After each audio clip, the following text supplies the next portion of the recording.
Nesse vídeo, daremos continuidade passando pelo artigo 5º da Constituição Federal. Então, aqui a gente vai passar pelos direitos e garantias fundamentais, o título 2. E a gente vai passar pelo capítulo 1º, dos direitos e deveres individuais e coletivos. Então, a gente vai se debruçar sobre o artigo 5º, que é o artigo de maior extensão em toda a Constituição. Então, o caput do artigo 5º diz que todos são iguais perante a lei, sem distinção de qualquer natureza, garantindo-se aos brasileiros e aos estrangeiros residentes no país a inviolabilidade do direito à vida, liberdade, igualdade, segurança e à propriedade nos termos seguintes. Então é importante a gente destacar aqui no caput, então, essa questão da igualdade, de que todos são iguais perante a lei. Tá? Então não há uma igualdade no seu sentido completo, né? Então tem algumas questões que podem ser colocadas na lei, como de fato por exemplo, a questão militar é voltada para os homens e não é voltada para as mulheres. Né? Há algumas questões que tornam essa igualdade, de certa forma, racionada, né? De forma diminuída, mas ainda assim é uma igualdade. Então, aqui, questões de distinção não devem ser consideradas. Né? Então, e isso vale para os brasileiros e para os residentes no país. Então, essa parte de residentes no país também é importante. Um residente por viagem, por exemplo, não necessariamente seria enquadrado. Né? Isso considerando o trecho de lei. Então, no inciso 1º, fala que homens e mulheres são iguais em direitos e obrigações nos termos dessa Constituição. Né? Um pouco do exemplo que eu citei, da questão do serviço militar, tem a questão propriamente da maternidade, que é uma circunstância que acontece com a mulher e não acontece com o homem. Né? Então, essa igualdade realmente ela precisa ser racionada. O inciso 2º, ninguém será obrigado a fazer ou deixar de fazer alguma coisa senão em virtude de lei. Então, tudo que está na lei é permitido. Tudo que está dentro da lei pode ser realizado. E você só pode ser obrigado a fazer ou deixar de fazer alguma coisa se uma lei eventualmente prescrever algo nesse sentido. O inciso 3º, ninguém será submetido a tortura nem a tratamento desumano ou degradante. Isso também consta na Declaração Humana dos Direitos Humanos. Né? Então, essa proibição da tortura e do tratamento desumano e degradante. O 4º, é livre a manifestação do pensamento, sendo vedado o anonimato. Então, essa questão aqui costuma ser levantado na prova, coisas como é livre a manifestação do pensamento de forma absoluta. Isso estaria equivocado, justamente porque o anonimato é vedado, justamente para conseguir chegar na pessoa que fez a manifestação do pensamento. Para, se for o caso de cometimento de crime ou alguma coisa nesse sentido, ser possível a identificação do indivíduo. O inciso 5º fala que é assegurado o direito de resposta proporcional ao agravo, além da indenização por dano material, moral ou à imagem. Então, direito de resposta. Né? Se alguém se pronuncia contra você, por exemplo, você tem o direito de resposta de forma proporcional ao agravo, né, além de questões indenizatórias. O inciso 6º é inviolável a liberdade de consciência e de crença, sendo assegurado o livre exercício dos cultos religiosos e garantida, na forma da lei, a proteção aos locais de culto e suas liturgias. Então, é importante a gente entender que é inviolável, ou seja, não pode ser violado a liberdade de consciência e de crença. Você pode expressar a sua liberdade de consciência e de crença. Pelo menos é o que a Constituição traz para a gente. Né? E também afirma que é assegurado o livre exercício dos cultos religiosos e, para tanto, é oferecido uma proteção. O inciso 7º é assegurado, nos termos da lei, a prestação de assistência religiosa nas entidades civis e militares de internação coletiva. Então, um espaço de internação, ainda que ele seja fechado, ele seja limitado, né, e a pessoa vai estar ali internada, ela ainda assim possui o direito da prestação de assistência religiosa. O 7º, ninguém será privado de direitos por motivo de crença religiosa ou de convicção filosófica ou política, salvo se as invocar para eximir-se de obrigação legal a todos imposta e recusar-se a cumprir prestação alternativa fixada em lei. Então, aqui, basicamente, questões religiosas e filosóficas ou políticas, elas não podem ser utilizadas com o fim, né, de eximir-se, né, de você poder usar isso como desculpa para não prestar uma obrigação legal. Tá? Na verdade, é até possível, e aqui traz a exceção. Então, se uma crença te impossibilitar, né, de uma obrigação legal, o Estado vai permitir, né, vai possibilitar que você cumpra uma prestação alternativa. Tá? Então, aí de fato, se você não cumprir nem a primeira a atitude, né, o primeiro ato imposto, nem a prestação alternativa, você vai ser penalizado por isso.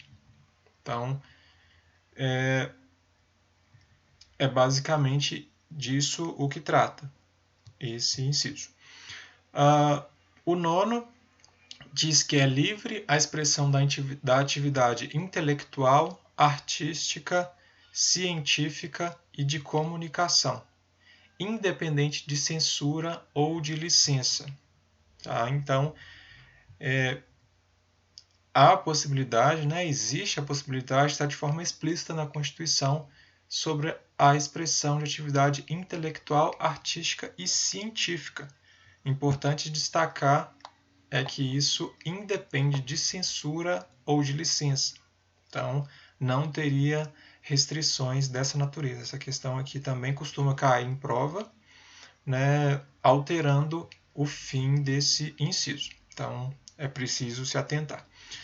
O inciso 10, por sua vez, indica que são invioláveis a intimidade, a vida privada, a honra e a imagem das pessoas, assegurando o direito à indenização pelo dano material ou moral decorrente de sua violação. Então, são temas que são invioláveis, que não podem ser violados. Esse inciso 11º é super importante, costuma cair bastante em prova, que diz que a casa é asilo inviolável do indivíduo, ninguém nela podendo penetrar sem consentimento do morador. Então, basicamente, essa é a regra. Ninguém pode violar a casa sem o consentimento do morador. Então, em tese, ninguém pode entrar na sua casa sem o seu consentimento.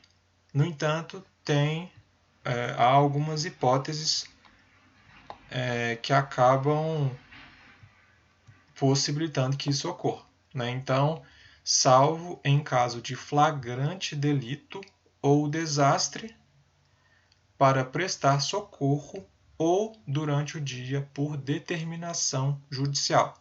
Então, basicamente aqui são 4 excepcionalidades, 4 fatos que permitem a violação da casa, né? A entrada de uma pessoa na casa sem o consentimento do morador, que seria o flagrante delito ou desastre. Então, alguma situação de algum desastre que aconteceu, algum desmoronamento, por exemplo, ou algum delito foi presenciado de forma concreta, que alguém roubou e acabou entrando na casa de uma pessoa. Então, isso permite que a casa seja violada, né? Que a autoridade competente possa ingressar na casa para que possa resolver essa questão do delito. A prestação de socorro, então uma pessoa às vezes passa mal ou algo do tipo, então também é uma justificativa, é uma excepcionalidade à regra que a gente tratou, ou durante o dia por determinação judicial. Então é importante a gente se atentar que a determinação judicial só pode ocorrer, nesse caso, né, da violação da casa, durante o dia. À noite não é permitido.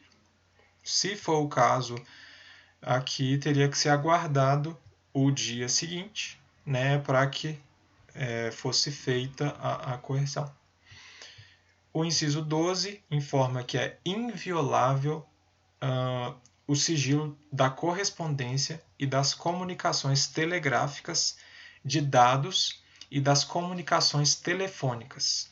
Tá? Então vamos por parte, mais uma vez, essa seria a regra. Então, em regra, é inviolável o sigilo da correspondência, das comunicações telegráficas, então um telex, por exemplo, de dados, então algum dado, por exemplo, da internet ou algo do tipo, e comunicações telefônicas. Então, essa é a regra, né?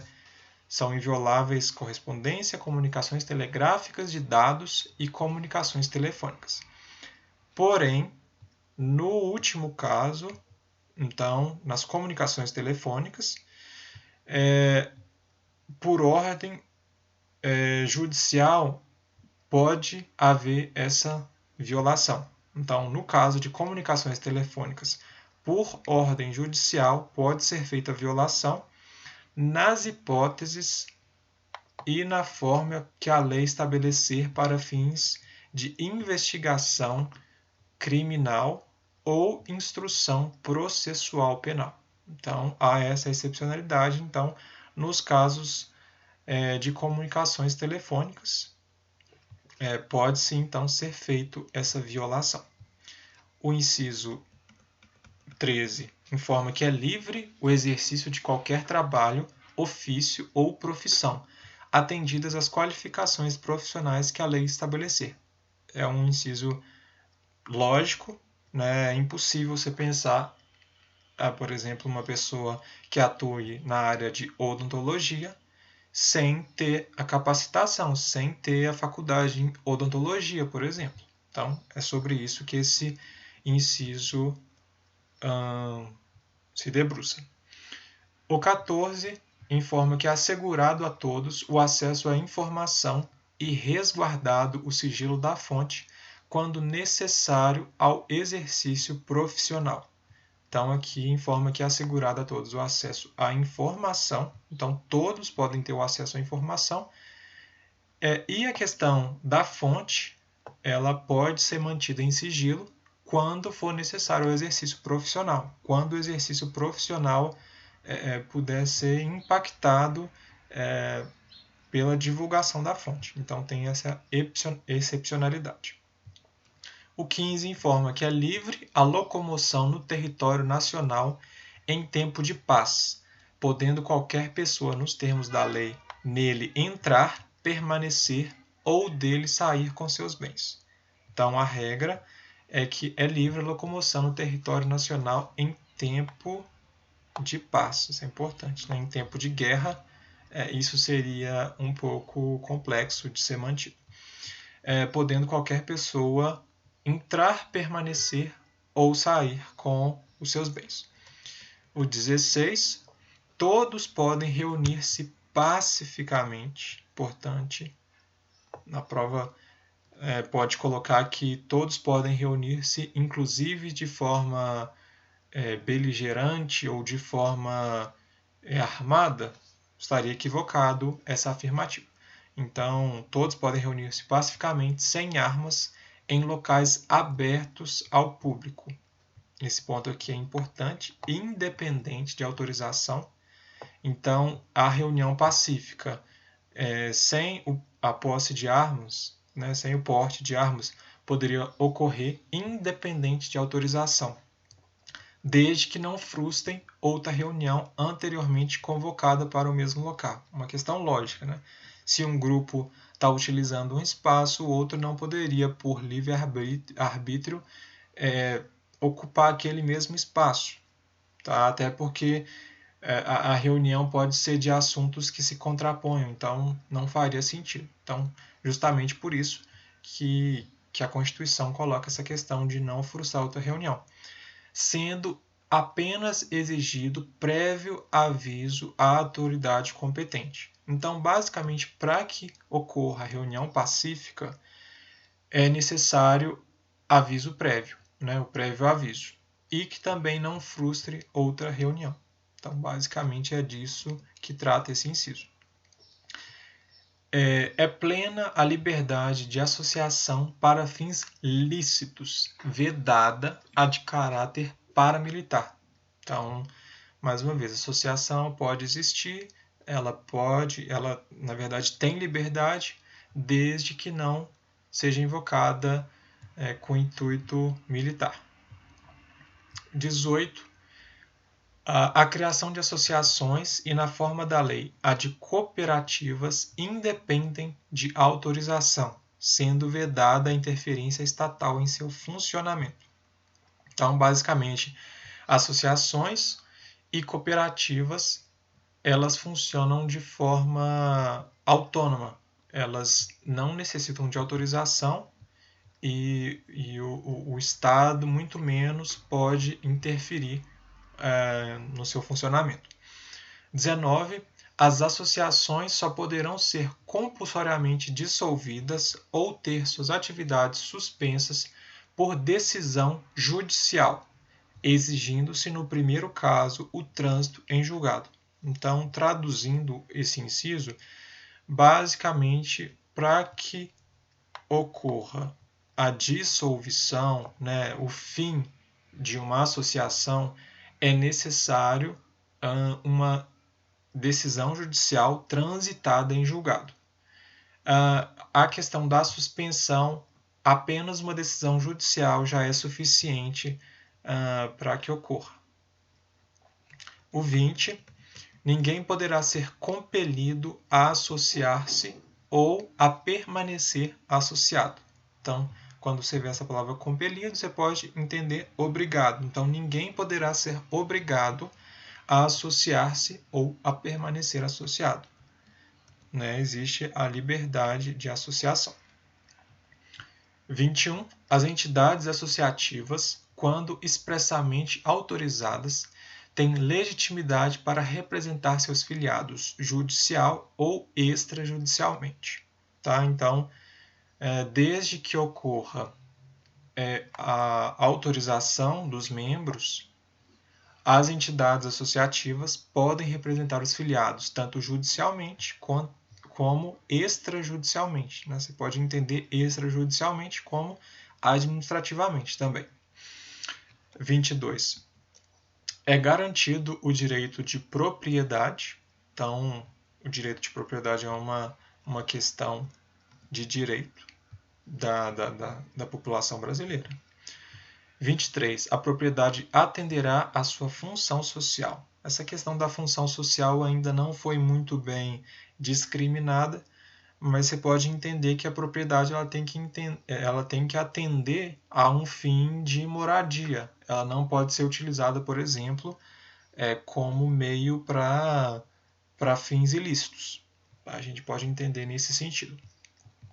24. A lei estabelecerá o procedimento para desapropriação por necessidade ou utilidade pública, ou por interesse social, mediante justa e prévia indenização em dinheiro, ressalvados os casos previstos nessa Constituição.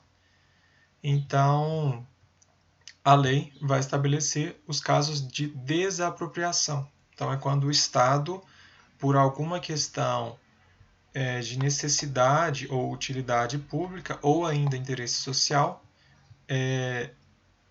ele desapropria, né? Ele toma uma casa, por exemplo, para que talvez uma rua, uma avenida seja ampliada. Seria algo nesse sentido. Mas a pessoa que teve aquela casa tomada, aquela casa desapropriada, vai ter direito à justa e prévia indenização em dinheiro.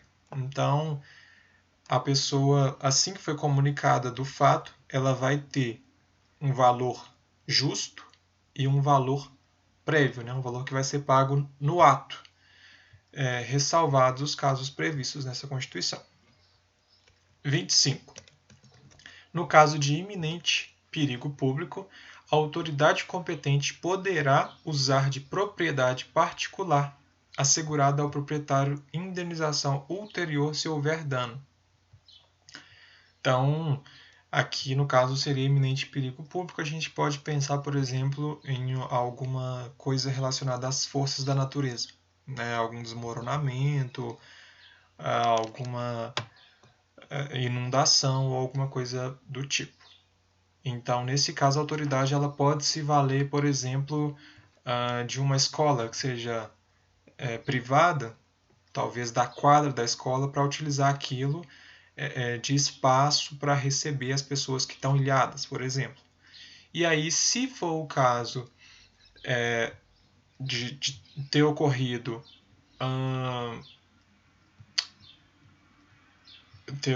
algum dano, o proprietário vai ter direito à indenização ulterior, ou seja, indenização posterior ao dano ocorrido. 26. A pequena propriedade rural, assim definida em lei, desde que trabalhada pela família, não será objeto de penhora para pagamento de débitos decorrentes de sua atividade produtiva, dispondo a lei sobre os meios de financiar o seu desenvolvimento. Então, basicamente, aqui fala que a pequena propriedade rural, né, então, ela não vai ser objeto de penhora, né, então, mesmo que ali o proprietário rural esteja com débitos, né, estejam com contas para ser pagas, a sua propriedade não vai ser utilizado como moeda de troca, tá? Desde que naturalmente seja utilizado pela família. 27.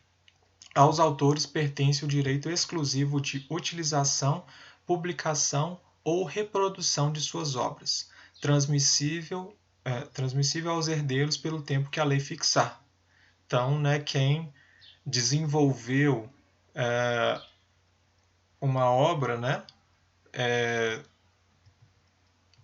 possui esse direito de utilização, publicação, reprodução pelo tempo, na verdade ele possui esse direito, e a transmissão aos herdeiros que é feita pelo tempo que a lei fixar, né? Então, até por uma questão de disseminação daquilo que foi que o autor descobriu ou que o autor criou, né, possa ser disseminado pela população.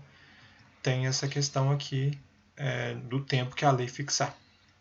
28. São assegurados nos termos da lei a proteção às participações individuais em obras coletivas e a reprodução da imagem e voz humanas, inclusive nas atividades desportivas. Então, tem essa proteção individual em obras coletivas, né? Então, se uma pessoa participar de um todo, ela vai ter direito, né? Ela vai vai ser assegurado aquele direito por ela ter participado de alguma obra coletiva, ainda que essa atividade seja desportiva, né, que seja uma atividade relacionada ao campo do esporte.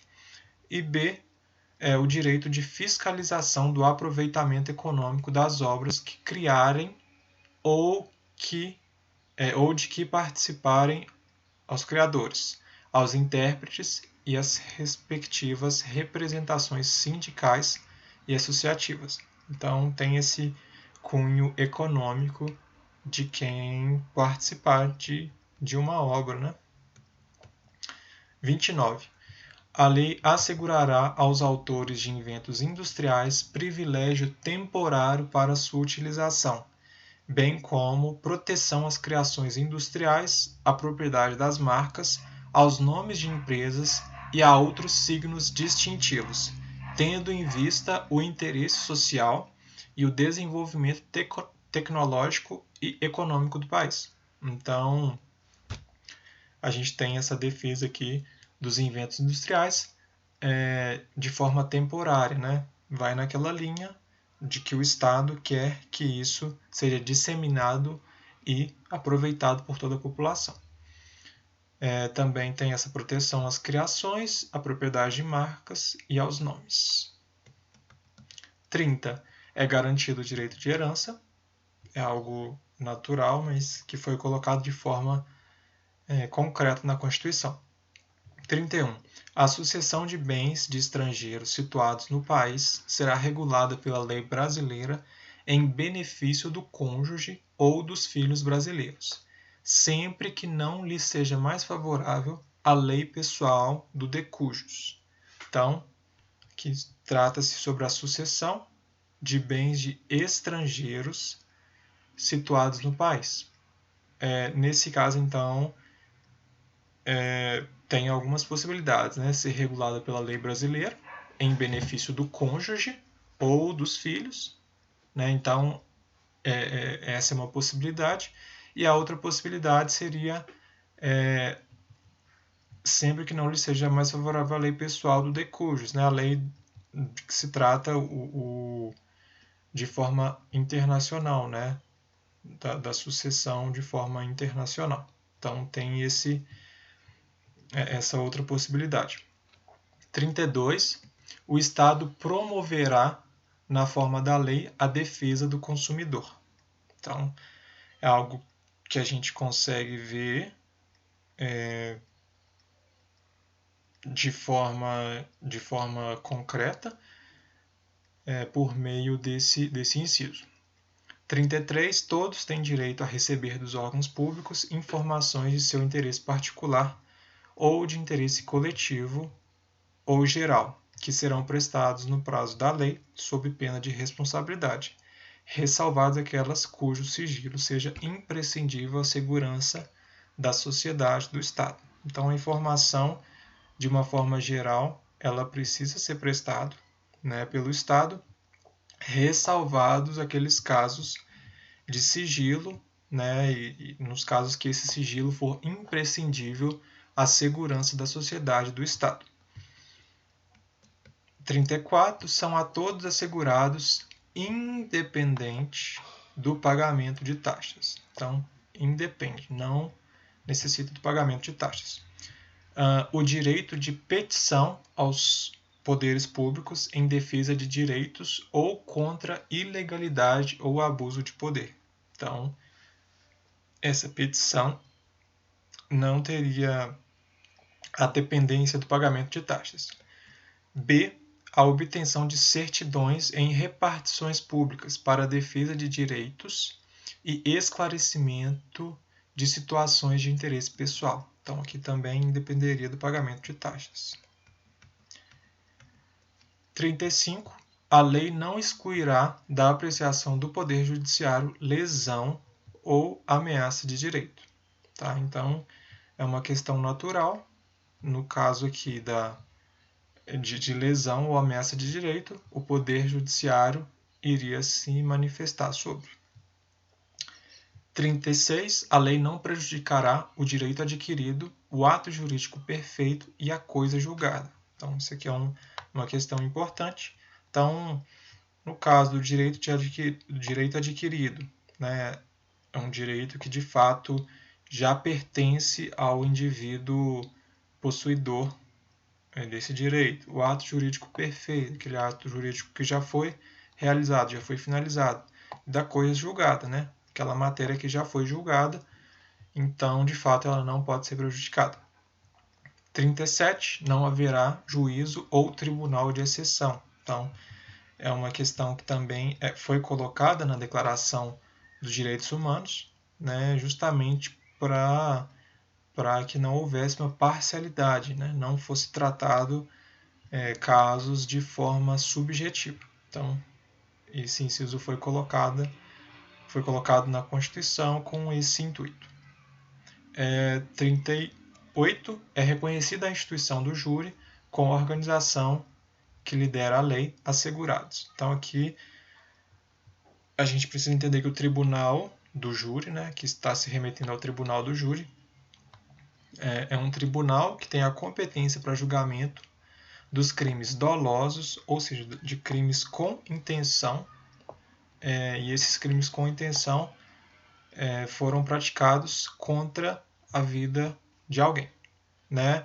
E como o princípio desse tribunal do júri tem a soberania dos veredictos, né? Então os votos de quem está ali como julgador vai ser soberano, vai haver um sigilo das votações justamente para permitir a imparcialidade de cada posição e a plenitude de defesa. Seguindo, o 39 diz que não há crime sem lei anterior que o defina, nem penas sem prévia cominação legal. Então, para que algo seja considerado algum crime, precisa haver uma lei anterior à ocorrência do crime que, de fato, informe que ele é considerado um crime. E também, da mesma forma, esse crime teria que ser informado também a sua cominação legal, a sua pena. Né? Então, a pessoa cometeu um crime, o crime X, que fala que a pessoa vai precisar ficar 2 anos de reclusão. Então, se a pessoa cometeu o crime X, ela vai ficar 2 anos de reclusão. Agora, se a lei não expressar essa cominação legal, a pena que a pessoa vai ter que cumprir, né, não vai haver essa penalização. Dando prosseguimento, a lei penal não retroagirá, salvo para beneficiar o réu. Então, uma lei penal ela não volta no tempo, a não ser que para beneficiar o réu. Então, é importante a gente entender a única excepcionalidade nesse caso. Dando prosseguimento, a lei punirá qualquer discriminação atentatória dos direitos e liberdades fundamentais. Então, é importante a gente entender que qualquer atitude que for discriminatória aos direitos e liberdades fundamentais vai ser punido. E a lei vai estabelecer como vai ocorrer essa punição. A prática do racismo constitui crime inafiançável e imprescritível, sujeito à pena de reclusão nos termos da lei. Então, aqui a gente vai ver 3 incisos que se relacionam e que são bastante cobrados em prova. Então, a gente precisa entender que o racismo, né, ele é sujeito à reclusão e ele é inafiançável e imprescritível. Basicamente, a gente vai ver aqui que esses 3 incisos remetem a crimes inafiançáveis. Então, você tem ali a pena, tem a reclusão decretada e não é possível que você pague uma fiança para que você seja liberado. Então, é nesse sentido. Imprescritível é que, ainda que isso seja descoberto 5, 10, 15 anos depois, ainda assim você vai ser penalizado pelo crime que você cometeu. E insuscetíveis de graça ou anistia é justamente a possibilidade de o governo conceder, por exemplo, um indulto, né? Conceder uma possibilidade de que sua pena seja abrandada. Então, é sobre isso que eu queria dizer, esse termo. Então, o racismo é inafiançável e imprescritível, assim como a ação de grupos armados, civis ou militares contra a ordem constitucional e o Estado democrático. Então, esses dois crimes, né, eles são considerados inafiançáveis e imprescritíveis. E aqui a gente teria crimes inafiançáveis e insuscetíveis de graça ou de anistia, que seria a prática de tortura, o tráfico ilícito de entorpecentes e drogas afins, o terrorismo e aqueles definidos como crimes hediondos. E aí, no caso, né, responderia tanto os mandantes como os executores e quem se omitir. Então, aqui a gente pode usar o mnemônico 3T. Né? Então, 3, do número 3 mesmo, e T, né? Então, 3 vezes a letra T.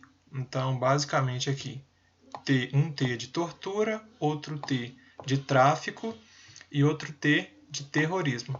Mais CH, 3T, de crimes hediondos. Então, C de crime e HE de hediondos. Né? Então, 3T. Não sei se porventura isso te ajuda. Para mim, serviu. Se para você servir também, aproveite. Então, dando prosseguimento, constitui crime... Opa, esse daqui a gente já passou. Adiante. Nenhuma pena passará da pessoa do condenado, podendo a obrigação de reparar o dano e a decretação do perdimento de bens ser, nos termos da lei, estendidas aos sucessores e contra eles executados, até o limite do valor do patrimônio transferido. Então, aqui é a questão basicamente de pena. Né? Então, se uma pessoa, por exemplo, foi condenada a uma multa, tá? Então é importante a gente entender que essa multa, vamos supor, por exemplo, que a pessoa morreu e a pessoa tem filhos ali.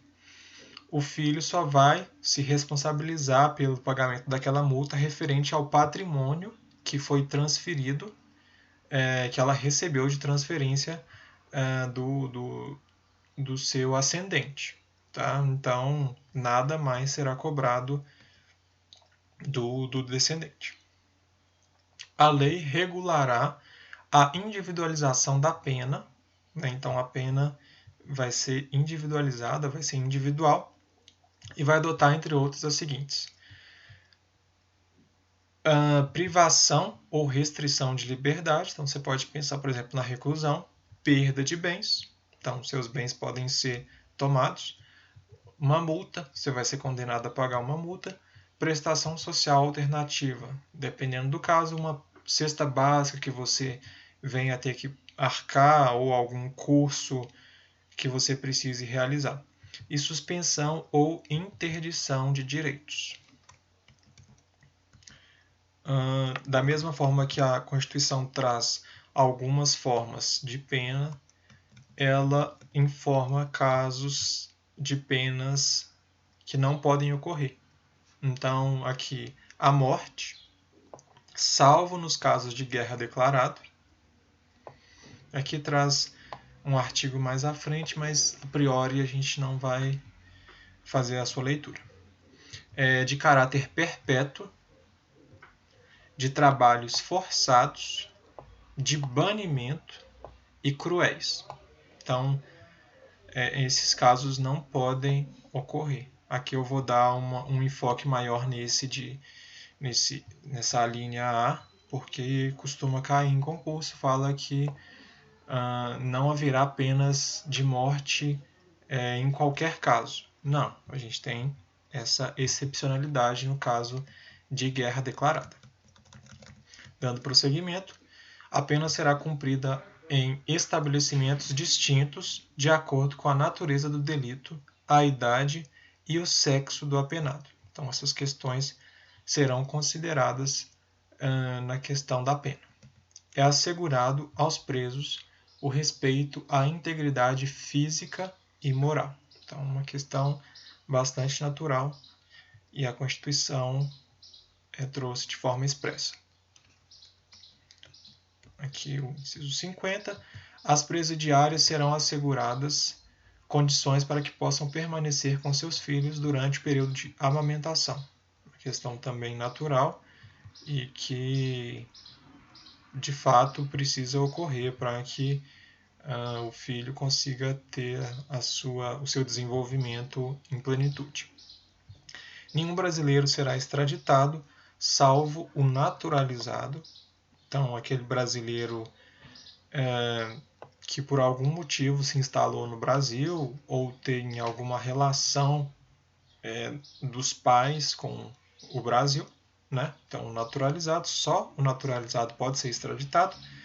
Nos casos de crime comum, e esse crime comum, no caso, teria que ser praticado antes da naturalização, ou do envolvimento em tráfico de drogas e entorpecentes. Nesse caso aqui, então, seria em qualquer tempo, seja antes da naturalização ou seja depois. Então, esse aqui é um inciso que merece atenção. A gente precisa entender que só pode ser extraditado o brasileiro naturalizado e apenas nos casos de crime comum antes da naturalização ou do tráfico de drogas em qualquer tempo. 52. Não será concedida a extradição de estrangeiro por crime político ou de opinião. Então, crime político e de opinião não vai ensejar uma eventual extradição. Uma questão que também pode ser cobrada em concurso público. Ninguém será processado nem sentenciado senão pela autoridade competente. Então, uma questão natural é a autoridade competente que vai processar e sentenciar quem cometeu algum ilícito. Ninguém será privado da liberdade ou de seus bens sem o devido processo legal. Então, há todo um processo legal de acusação, de defesa e de vários outros instrumentos para permitir que, de fato, haja uma escuta de todas as partes e possa chegar à solução que, de fato, seja mais próximo possível da verdadeira, do que realmente aconteceu num caso concreto em questão. Então, dando prosseguimento, aos licitantes em processo judicial ou administrativo e aos acusados em geral são assegurados o contraditório e ampla defesa com os meios e recursos a ela inerentes. Tá? Então, aqui basicamente é a questão de você poder se defender caso alguém te acuse. Então, o contraditório, né, você pode contradizer o que te disseram, o que disseram referente a você, e você tem uma ampla defesa para exercer esse direito. São inadmissíveis no processo as provas obtidas por meios ilícitos. Tá? Então, o que foi considerado, né, o que foi conseguido de forma ilícita não vai ter validade. Ninguém será considerado culpado até o trânsito em julgado de sentença penal condenatória.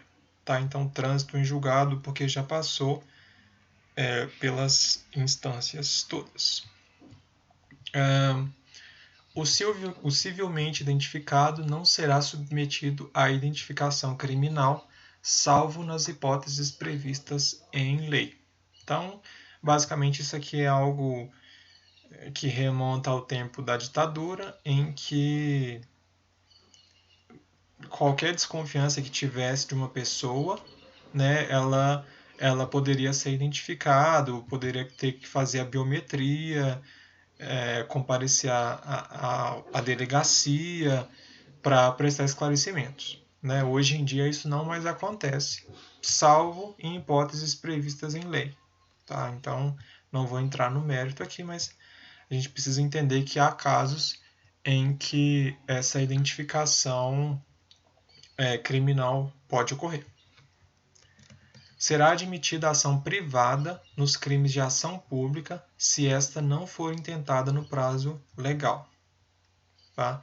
Então, basicamente, tem uma ação que a gente precisa entender que o Ministério Público é detentor dela, o Ministério Público que entra com essa ação. Mas se o Ministério Público não intentar, não entrar, não pleitear essa ação no prazo legal, pode ser admitida uma ação privada, ou seja, uma ação pelo próprio impetrante, né, pela própria pessoa, para que seu direito não seja tolhido, né? Dando prosseguimento, a lei só poderá restringir a publicidade dos atos processuais quando a defesa da intimidade ou o interesse social o exigirem. Tá? Então, aqui é uma restrição à publicidade apenas no caso da defesa de intimidade ou interesse social. Dando prosseguimento, ninguém será preso senão em flagrante delito ou por ordem escrita e fundamentada de autoridade judiciária competente. Tá? Então, no caso de um flagrante delito, o delito foi visualizado de forma clara ou então por ordem escrita e fundamentada da autoridade judiciária que tem competência para tanto, salvo nos casos de transgressão militar ou crime propriamente militar definidos em lei. Então, nesses casos de transgressão militar ou crime propriamente militar, há outros instrumentos para definição dessa penalização. Então, dando prosseguimento ainda, a prisão de qualquer pessoa e o local onde se encontre serão comunicadas imediatamente ao juiz competente e à família do preso ou à pessoa por ele indicada. Uma questão bastante natural que precisa ocorrer. O preso será informado de seus direitos, entre os quais de permanecer calado, sendo-lhe assegurada a assistência da família e de advogado. Também faz parte de um processo em que há a existência da acusação e da defesa. Então, algo natural também. O preso tem direito à identificação dos responsáveis por sua prisão ou por seu interrogatório policial, uma questão de publicidade, de transparência. A prisão ilegal será imediatamente relaxada pela autoridade judiciária. Então, uma prisão ilegal, ela vai ser imediatamente, quando a gente fala aqui relaxada, ela vai ser cancelada, né? Então, a pessoa ela não pode ser presa de forma ilegal. Então, essa prisão ela vai ser revogada, ela vai ser cancelada. Ninguém será levado à prisão ou nela mantido quando a lei admitir a liberdade provisória, com ou sem fiança. Então, se a lei permitir a liberdade provisória, ninguém vai ficar encarcerado. Não haverá prisão civil por dívida, salvo a do responsável pelo inadimplemento voluntário e inexcusável de obrigação alimentícia e depositário infiel. Então, está falando que não haverá prisão por dívida. No caso relacionado à obrigação alimentícia e depositário infiel.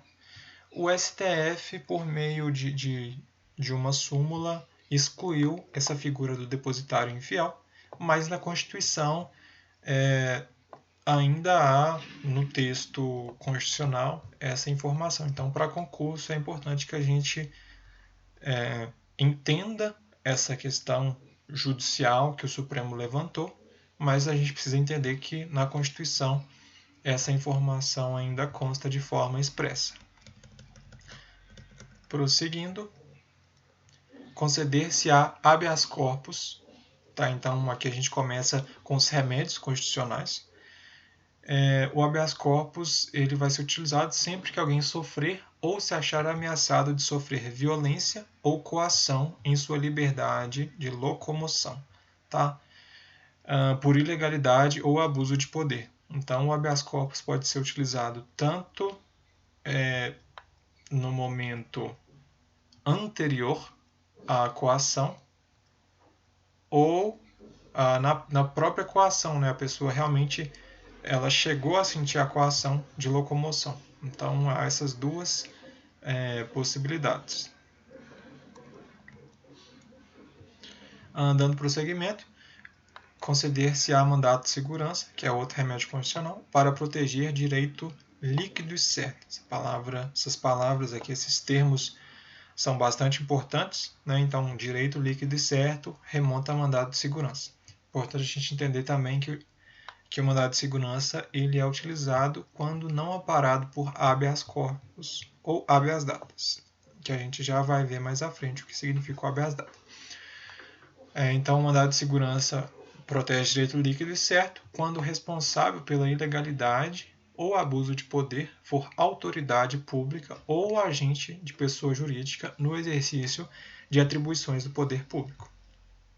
Então, é disso que trata o mandado de segurança. Dando prosseguimento, a gente precisa entender que o mandato de segurança, além dessa forma individual, que ele pode ser impetrado, ele também pode ser impetrado de forma coletiva.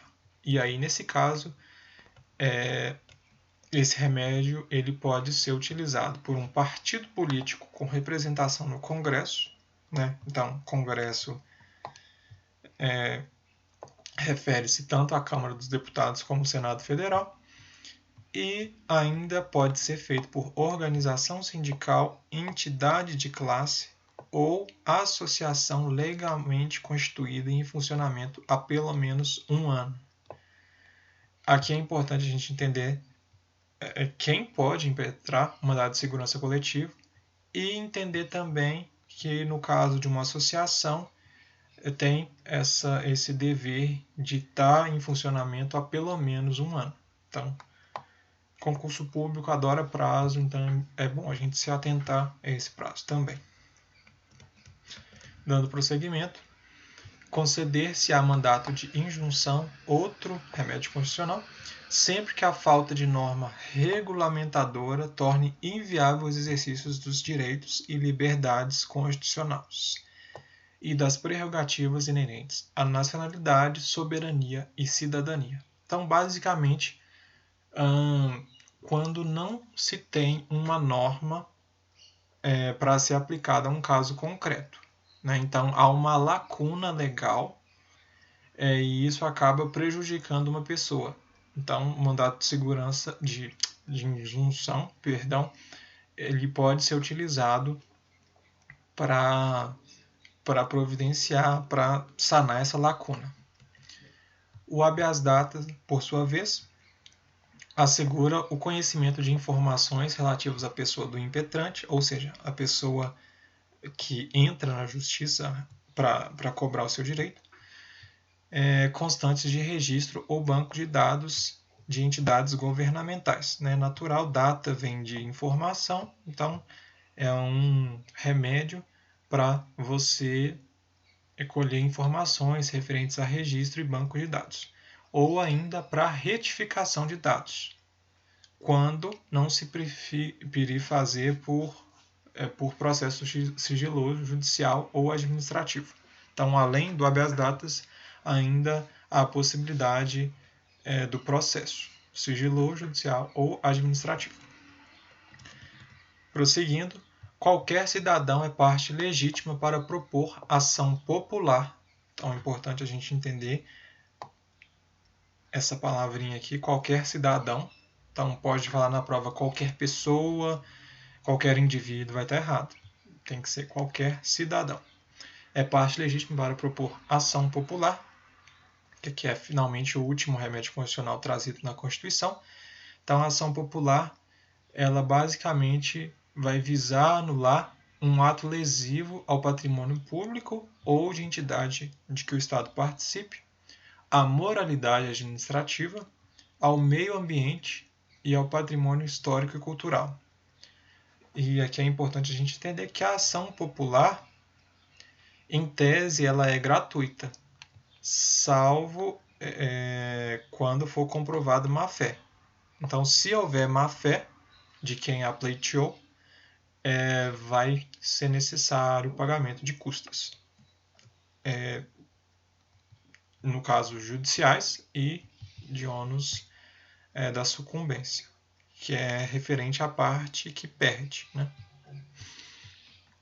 Dando prosseguimento, o Estado prestará assistência jurídica integral e gratuita aos que comprovarem insuficiência de recurso. Então, quem não tiver recurso, ainda assim pode ingressar judicialmente, né? Vai ter uma assistência jurídica, que a gente pode colocar, por exemplo, a figura da Defensoria Pública para auxiliar uma pessoa que não possua recursos para tanto.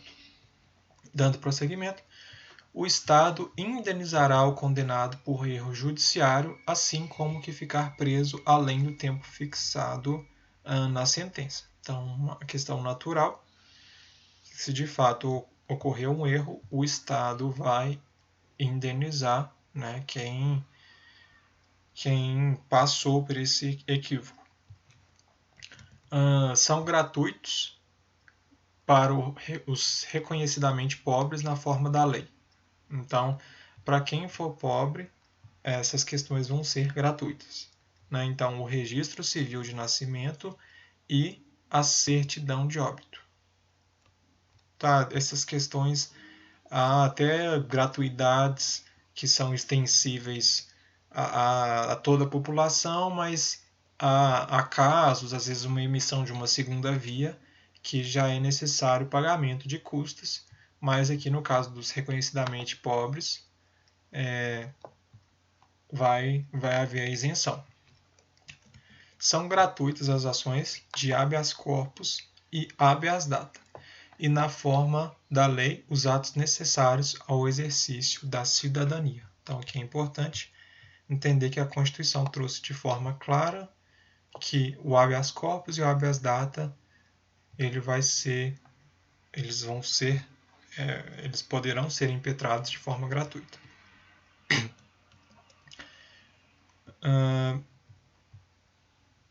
A todos, no âmbito judicial e administrativo, são assegurados a razoável duração do processo e os meios que garantam a celeridade de sua tramitação. Então é algo natural também que a lei trouxe para evitar que processos sejam postergados e possam demorar muito, e às vezes a pessoa, de fato, ela não vai conseguir atingir aquilo que ela almeja, ou mesmo que atinja, não vai ter o impacto que ela gostaria que tivesse.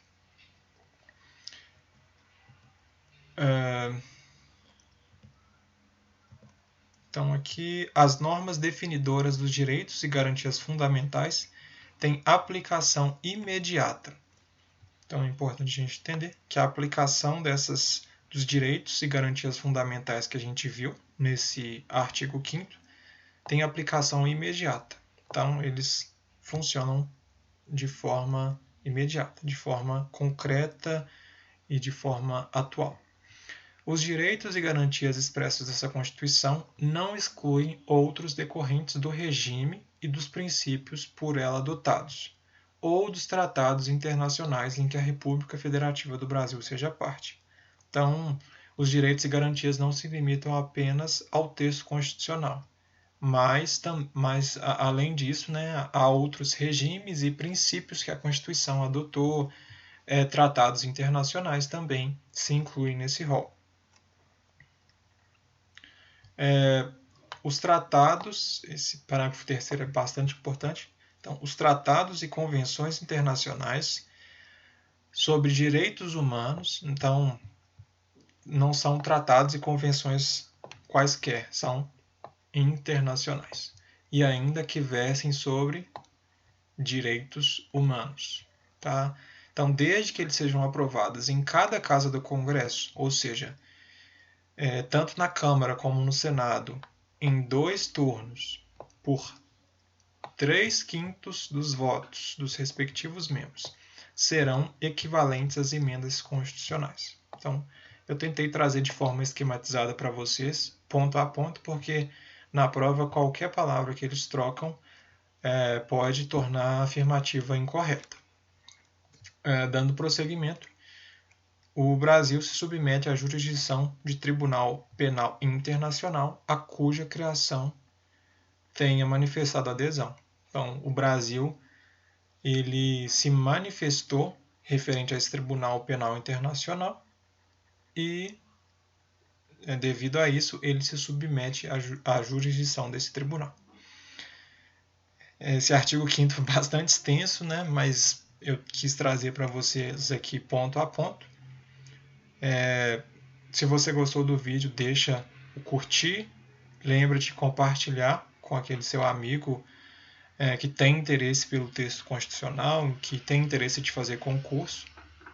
Lembre-se de se inscrever no canal, ativar as notificações e te espero num próximo vídeo. Até a próxima!